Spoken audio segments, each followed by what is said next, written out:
Hello, this is Peter Schweizer. Today you're going to learn 3 things about Joe Biden. And what you're going to learn about is how the Biden family has offshored its corruption. What is offshoring corruption? This means when a politician themselves don't necessarily benefit from the policy decisions that they make, but their family members do. They like to do things this way because they can avoid detection and they don't have to disclose the financial ties or relationships or income of their family members. These sorts of deals work with foreign governments because that's how business is done in their countries. They like these kinds of deals with American politicians because they are familiar to them, and they are happy to do these kinds of deals with American politicians regardless of their political affiliation.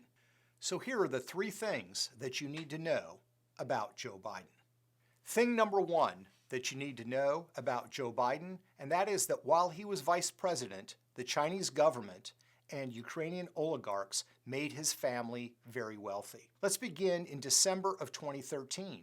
Then Vice President Joe Biden is flying on Air Force 2 to Beijing, China. He's got a lot of sensitive issues to discuss with his counterparts, including trade issues, national security matters, and North Korea. But on the plane with him was Hunter Biden, his son. Hunter Biden was the head of a small financial consultancy called Rosemont Seneca Partners. Now, what's most interesting is not what happened in Beijing, but what happened 10 days later when they returned. And that's when Hunter Biden's small financial consultancy landed a $1 billion private equity deal from the Chinese government. What they set up was something called Bohai Harvest RST, and it was a unique arrangement.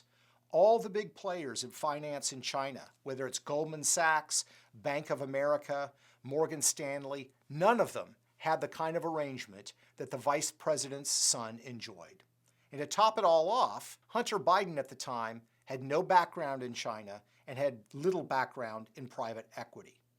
Let's go to another country, Ukraine.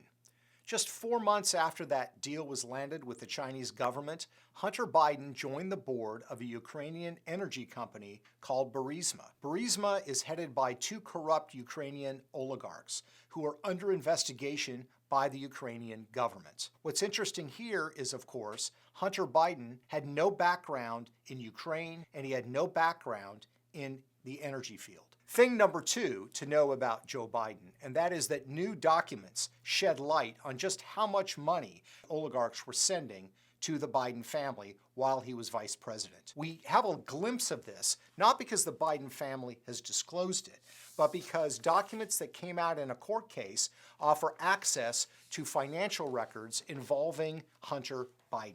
By looking at this just one account, we know what was flowing into the account and what was flowing out while Joe Biden was vice president. Flowing in over an 18-month period was $3.1 million from the Ukrainians. There was $142,000 that showed up from a Kazakh oligarch, and then there was a mysterious $1.2 million from a limited liability company that nobody seems to know where it exists, that funneled the money to a small Swiss bank that has been implicated in international money laundering. Flowing out of the account, hundreds of thousands of dollars into the personal banking accounts of Hunter Biden himself. $142,000 to a luxury auto dealership. Another $182,000 to a luxury watch company. This is all from just one account. Thing number 3 that you need to know about Joe Biden, and that is that money flowed to his family that made them wealthy while Joe Biden was vice president of the United States. In fact, he was the point person on U.S. policy towards China, and he was even criticized from time to time for going soft on Beijing. That's troubling in light of the fact that he was doing this while his son was striking billion-dollar private equity deals with that same government. Or look at the Ukraine. In the case of the Ukraine, the very energy company that was paying Hunter Biden millions of dollars was under investigation in the Ukraine for corruption.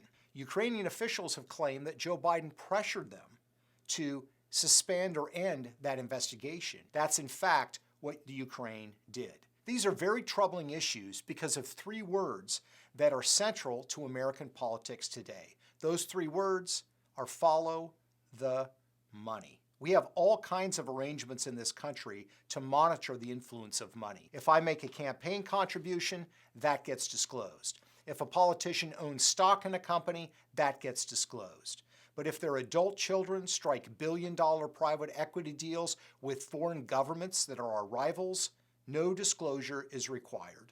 Essentially, we are trusting politicians like Joe Biden to do the right thing when it comes to money and the influence of money. I think it's a huge mistake for us to trust them to do that. Thanks for watching The Drill Down. Make sure to like us on Facebook and subscribe for more episodes at DrillDownTV.com.